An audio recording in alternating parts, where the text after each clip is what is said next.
All right, welcome everyone. Thank you so much for joining us for the second portion of our three-part webinar series on a formula for writing a grant proposal evaluation. We are thrilled that you decided to join us today, and hopefully you'll gather a lot of great information from this experience. Before we get started, just want to go over a couple of housekeeping items. It's important that you have an opportunity to ask questions, so make sure to use the question function on your computer to be able to do that. And we have with us our intern and birthday girl, Elise Hopes, who will help us to moderate the Q&A portion that is dispersed throughout the webinar. I should also note that in the previous webinar, we got a lot of really great questions, and we were not able to harvest all those questions before closing out the system. And we will make sure to grab those this time so that if we're not able to answer your question during our session, we can follow up. So make sure to continue to use this function. Well, let me introduce myself. I am Lana Rux. I'm Principal Consultant of the Rux Group. The Rux Group is a research and evaluation firm that gathers, analyzes, and interprets data to enable our clients to measure the impact of their work. We were formed in 2008, and over the past 12 years, we have worked with a variety of clients, primarily within higher education, on grants funded by federal agencies such as the National Science Foundation, Department of Education, and Department of Labor. As I shared last time, the purpose of this overall webinar series is really reflected into four objectives. First, I want to organize the real diversity of evaluation terms around a framework. And then taking that framework, leveraging it to provide a formula for writing evaluation plans. And hopefully those two together will reduce the evaluation angst that's so often common around evaluation. And then, of course, I want to make sure that we answer your questions. So let me provide a high-level recap of the first part of the webinar series, highlighting the concepts that will be relevant for today's webinar. So last time, I introduced a framework for how to write an evaluation plan that's organized around 6 elements. The first 2 I call the foundation, which we covered before, and that involves the theory of change in the evaluation questions. The next 2 are the methods, evaluation design, data gathering, and analysis, which we'll cover today. And the last 2 are the finale, which we'll cover in 2 weeks, which involves use of findings and the operational approach. In introducing this framework, I argued that writing a small, moderate, or large-scale evaluation doesn't vary in terms of the presence or absence of those core elements. Rather, they vary in terms of the level of detail that's provided around those core elements. So for a small-scale evaluation, you'll have less detail, maybe a sentence on a component, and a large scale, you may have a lot more detail and a paragraph or more on an element. And so the analogy that I provided was that in small scale, you would push in on an accordion with less detail, and large scale, you would pull out with more detail like you would pull out on an accordion. All that led to the first step, in which I suggested that as part of the formula to summarize the theory of change in a sentence. And then also I said for moderate and large grants, try to include a logic model at the proposal stage. So in developing that sentence, we talked about thinking about the theory of change as in if we do this, then we get that sentence. And so then pulling that out, the logic model would have that same type of information, but at a much greater detail. So the if part would include the inputs, activities, and outputs, and the then part would relate to the outcomes. The next portion of the formula that I talked about was articulating the evaluation questions. And in articulating the evaluation questions, again, what I argued was that it's not about the presence or absence of the evaluation questions. It's really about the number of evaluation questions that you'll have by the size of the grant. And I provided a couple of examples of that.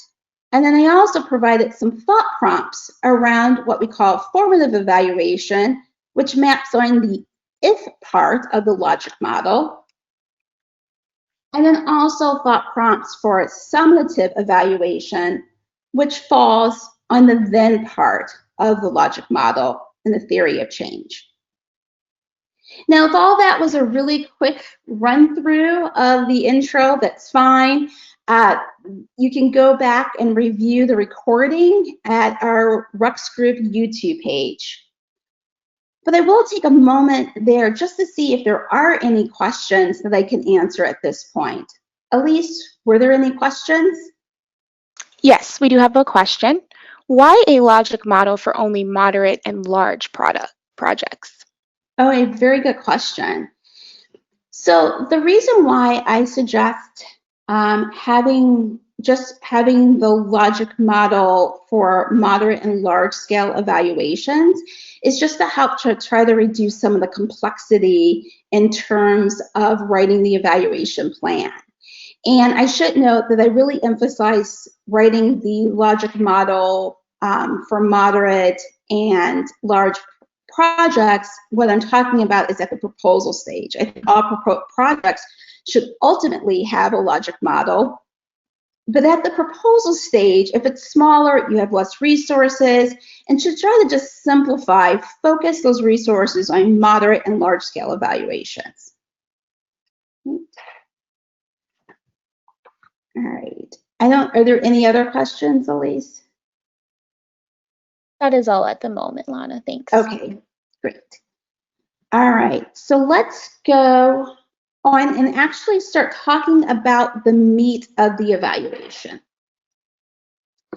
And for the meat of today's discussion, I first want to give this disclaimer that if there's a part that is a little bit difficult or that where confusion can actually arise, it's in this place.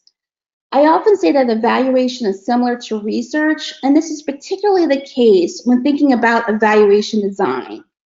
So this piece feels dense, it's because it is. So again, I will invite you to go back to the recording and review it at your own pace, and of course, reach out if there are any questions.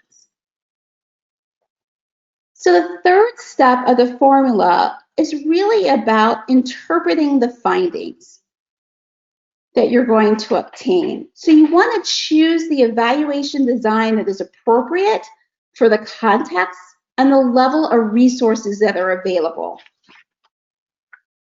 There are a lot of different types of evaluation designs, but to try to bound this conversation, I'm going to focus on 5 that are probably most common within the evaluation space. And that's experimental, quasi-experimental, a non-equivalent comparison group, pre-post single group, and a case study. And in thinking about the evaluation designs, I also just want to tease apart evaluation designs from the data gathering process, even though those two are intimately connected. The design is really about how are you going to put the findings in context and be able to interpret what you obtain in terms of the findings. So to understand the difference in these designs, I'm going to take us back to our intro statistics class, our intro research methods class, in which I'm sure you've heard this mantra before. Correlation does not imply causation. And what this mantra really means is that just because there's a statistical correlation between 2 variables does not mean that one is causing the other. This mantra is illuminated when considering what we call spurious correlations, or in which it's clear that one variable is not causing another variable. So let's look at an example of this. There is a very nice, very pretty correlation between the divorce rate in Maine and the per capita consumption of margarine. But The divorce rate in Maine is not causing the consumption of margarine, nor is the consumption of margarine causing the divorce rate. So this idea leads to the concept of internal validity. And what internal validity is, it's the extent to which we can conclude that A is causing B. And what generally is the problem in evaluation designs, research designs, is that there's a third variable that is actually responsible for that causal relationship that's not being detected. So evaluation designs differ to the extent that that design approach addresses internal validity, the extent to which we can say with confidence that A is causing B. So let me try to tie all these elements together.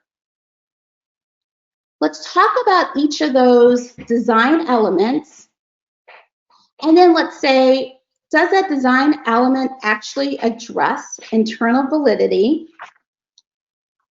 Let's consider the resources that will be needed to implement that design.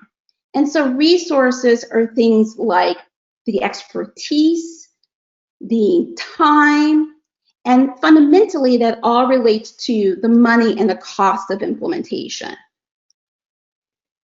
Then let's talk about how are participants going to be selected to be involved in the initiative, and as a consequence, a part of the evaluation design, the sample size that would be needed, and whether or not that particular design is appropriate for a small scale evaluation or the type of the scale of the evaluation.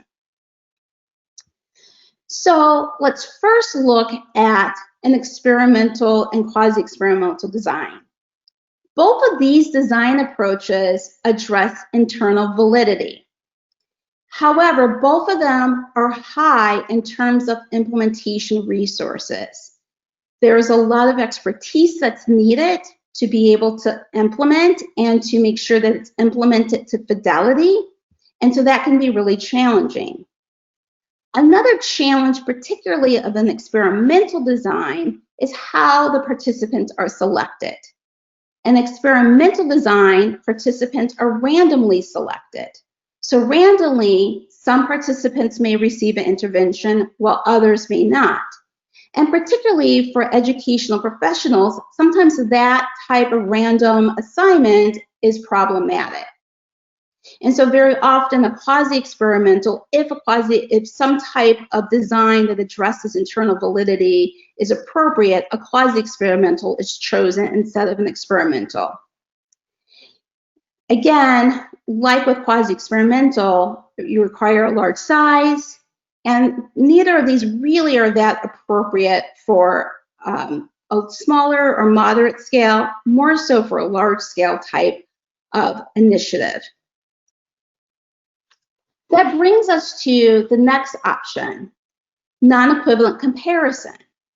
And a non-equivalent comparison does not address internal validity to the extent that experimental and quasi-experimental does. But it requires less in terms of the amount of resources, and you don't have to do random assignment, and it's a really good option for a moderate to small scale project or initiative because of the type of sample sizes associated with it. And I should note that fundamentally a non-equivalent comparison group differs from a quasi-experimental in that when creating two different groups and quasi-experimental, you're much more able to address that third variable issue either by how you're designing the initiative or through additional kind of statistical analysis in terms of controlling that third variable. And that's not the case when you're talking about a non-equivalent comparison group. But it's still a really good option. Now, a pre-post single group is a good option when you may not necessarily have two groups. There's not another group that you can compare against. In this type of situation, again, you're going to have it addresses internal validity even less than a non-equivalent comparison group, but the implementation resources are lower. Again, you're not having randomization, and the sample size is smaller, and so it's appropriate for a moderate to small initiative. Case study can be another option. Again, doesn't really address internal validity. Implementation resources are low. They're identified and not randomly assigned, and it's for a small sample size and can be used for a small initiative as well. I do want to make a distinction between two terms that we sometimes hear often, which is a systematic evaluation and a rigorous evaluation. All evaluations should be systematic. One of the definitions that I gravitate to in thinking about evaluation revolves around using social science research methods to measure the effectiveness of social interventions. Using that definition, you can see how just by using those methods, you're going to be systematic in terms of completing the evaluation. But rigorous, even though it's used in slightly different ways, rigorous really means the extent to which you're addressing internal validity. So rigorous evaluation generally is referring to an experimental or quasi-experimental design. And so while all evaluations should be systematic, not all evaluations will necessarily be rigorous. So just wanted to make sure I made that distinction. So let's go back through to another example. And this particular example we introduced in the first part of the webinar. And this is a Department of Ed initiative related to a project getting funding for the undergraduate International Studies and Foreign Language program. And in this design approach, we talked about possibly using a comparison group, that a non-equivalent comparison group, if that was feasible, but really also saying that we will probably gather data through a pre-post design approach. I should also note in this example, we talked about a mixed method design, and you'll often hear that as a term in terms of design approaches. And it's very possible that one part of the evaluation, you may use one design approach, and another part of the evaluation, you may use a different design approach just because of the accessibility to a comparison group. I should also say, too, that sometimes mixed methods is also used in terms of how the data are actually gathered, like what type of data you're gathering, whether it be quantitative or qualitative. So kind of keep in mind that you can kind of mix some of the design approaches as well, even though I'm kind of presenting them in a very kind of clean, pristine approach. Another example is in regards to this Department of Education grant that we introduced last time, in which the intention of the project was to remove some non-academic barriers to be able to increase graduation rates and course completion within the STEM arena. And so in this evaluation plan, we kind of acknowledged that experimental and quasi-experimental would be the ideal, but we also said that probably more feasibly, we would be able to have a non-equivalent groups would be incorporated into the evaluation design. And then in this last example, which was a large-scale initiative, we actually did say we would have a rigorous quasi-experimental design to be able to put the findings in context. And I should note, there was a lot more detail that has to be included when you're writing for quasi-experimental or experimental design. And so this is, again, a place where this can all get very complicated, and you may need to seek out some external expertise to provide support on that. So the take-home message here is really use a design approach that's going to help put the findings, help you to interpret the findings, and that's appropriate for the context, the resources, and the level of rigor. So let me pause there and see if there are any questions. Elise, are there any questions for me? Yes, we do have a couple of questions, Lana. The first is, with any of those methods, it could be a pre or post design. So how do we talk about pre or post when we are using a different design? Yes. So again, the pre-post designs, generally what we're talking about when we're talking about a single group, when there's only one group. And in an experiment or quasi-experimental or the comparison group, the non-equivalent comparison group, you're still probably doing some pre-post, looking at a pre-post change, but it's generally not the language that we use in those contexts. And so pre-post is more relevant if you're talking about it with those other design approaches around how you're gathering the data.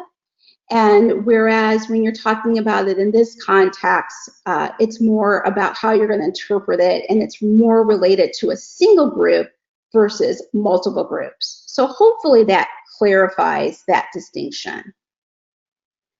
Thanks, So is Lana. there We do have an additional question. Okay, If in the logic model, in the activities part, how should we do or group the activities if there have many activities? It is hard for me to identify the activities. Okay, so if there are a lot of, I think there's kind of a two-step process. So I think there's the just getting down the activities on paper and really writing down what those activities are. And then stepping back and thinking which ones make sense in terms of actually combining them together as a category, and how you want to think about approaching the activities from an actual implementation standpoint. If you really have a lot of activities that are not connected, you have to step back and think, are all those activities really needed? Are you going too wide with what you're trying to in the project? That's one way to think about it. Another way to think about it with the activities could be too that you may be providing or describing activities at a level of abstraction that's not really needed, and that you may need to just think about it at a slightly broader level. So hopefully one of those two approaches is first kind of writing them all first and looking at them and saying what really makes sense to bunch together, and then saying at what level do you really need to describe it, and are you going too broad for that activity? So hopefully that helps. Thanks, Lana. That's all for now. Okay, perfect. All right. Well, then let's go into the data gathering and analysis piece. So data gathering can occur through quantitative data, which is the data gathering that's based on numbers that's attained through some sort of measurement, or qualitative data that's based on descriptions and other characteristics. And I thought one item that may be helpful is to kind of map on common data gathering strategies onto the type of data that you're interested in obtaining. So qualitative data can be obtained through project level documents, interviews, focus groups. Quantitative data can be obtained through national data like the Clearinghouse data, Bureau of Labor Statistics, organizational institutional data, or some type of specialized tool. Survey and questionnaires kind of cross both lines in terms of qualitative and quantitative data. Quantitative, if you have like question items that you can analyze and create descriptive statistics on. And then qualitative data, because you may have open-ended items in which people are providing responses. So when thinking about the data gathering process, there are a couple of things to keep in mind. Consider what you are gathering, how you're gathering it, and when you are gathering it, so the timing of it. And then describe how you're going to analyze it. So let's go through a couple examples for this. Let's go back to that Department of Education Foreign Language project. And in this situation, what we did was we just basically gave some descriptions around what we're going to collect. And in this situation, it was around document reviews, institutional data, and the partnership rubric, and survey description, survey dissemination. And then we also described how we were going to do the analysis. There's the descriptive statistics, and then how we were going to analyze the qualitative data as well. Then, if you're talking about a moderate or large scale, what may be really useful in addition to having that type of text language is to include a data matrix. So in the data matrix, I generally have about these 4 different elements. Sometimes they vary a little bit depending on the funding source. And they include the objectives, the evaluation questions, the data sources, and then some form of the analysis and interpretation. And so let's give an example by first kind of stepping back with this one project, the Department of Education Improvement Grant. This is kind of reiterating what that theory of change was. Again, removing the non-academic barriers to increase student performance, graduation, and STEM rates. Then these were the evaluation questions that we articulated, and this is available in the recording of the webinar. And then this is how this all got linked together. So while you don't have the objectives, what's clear about the data matrix is that the evaluation questions are linked back to the project objectives. What type of data that we said we're going to collect is articulated, and the timing, and then how we're going to analyze and interpret that information. So for that first one, that's about the implementation of the project, and we were going to review documents, have discussions with the project team, and then do a content analysis. And I should say, again, in the narrative, there were some additional details, but what's great about the data matrix is that you can present a lot of information in a really short period of time. So really the take-home message for this part is summarize the data gathering and analytical approach. For moderate and large-scale projects, also include a data matrix. So let me pause there and see if there are any questions. Yes, we do have a question. We usually don't gather qualitative data because it's so overwhelming to analyze. So we collect a lot of quantitative data. What's your reaction to that approach? That makes a lot of sense, and I kind of sometimes tease because the way that I was originally trained, I'm trained as a social psychologist, and so for us, experimental designs, the numbers were heavily emphasized as the primary data gathering approach. Over my many years of being an evaluator, I can really see the importance of gathering qualitative data. Qualitative data, even though it's a lot, it is surprising in a wonderful way how rich that data set can be.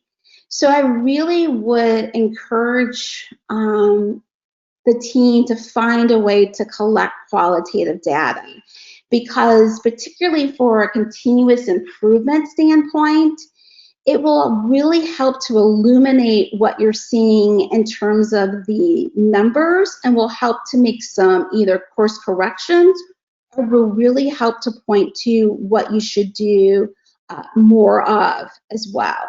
So hopefully that helps and answers that question. Thanks, Donna. That's all for now. Okay, fabulous. Well, that actually works out well because we are close to time here.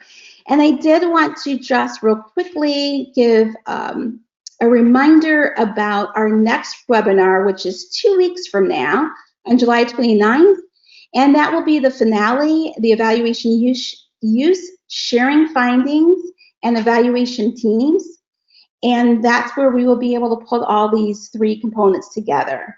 So thank you so much for joining us today. And again, hopefully you've received a lot of information. Tomorrow you'll receive an email with a survey as well as a link to the recording to this webinar. So thank you, and I will see you in 2 weeks.